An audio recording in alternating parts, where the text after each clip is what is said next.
ఈ కొమ్ములు కొమ్ములుగా డివైడ్ చేస్తారనమాట. అది ఇలా కొమ్ములు తెచ్చుకుంటారు.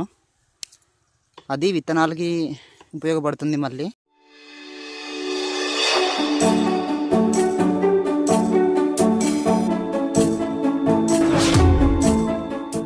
మన ఇంటికి, ఒంటికి, అలాగే వంటకి అన్నిటికీ ఉపయోగపడే పసుపు గురించి మనం ఎప్పుడైనా ఆలోచించామా?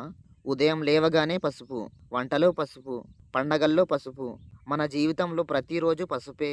కానీ మన చేతికి ఈజీగా దొరికే ఈ పసుపు రైతు దగ్గర నుంచి మన ఇంటి వరకు రావాలంటే ఎంత ప్రయాణం చేయాల్సి ఉంటుందో తెలుసా?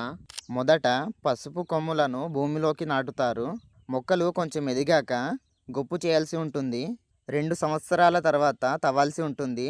వర్షాలు సరైన టైంలో పడకపోతే భూమి గట్టిపడుతుంది. సో తవ్వడం ఒక పెద్ద సవాలని చెప్పవచ్చు.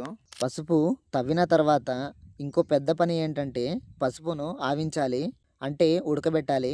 ఆ తర్వాత ఎండలో ఎండబెట్టాలి. పై పొర మొత్తము ఊడిపోయేలా శుభ్రం చేయాలి. అన్నీ పూర్తయ్యాకే మార్కెట్కి వెళ్తుంది. అప్పుడు మాత్రమే మనం వాడే పసుపు పొడి తయారవుతుంది.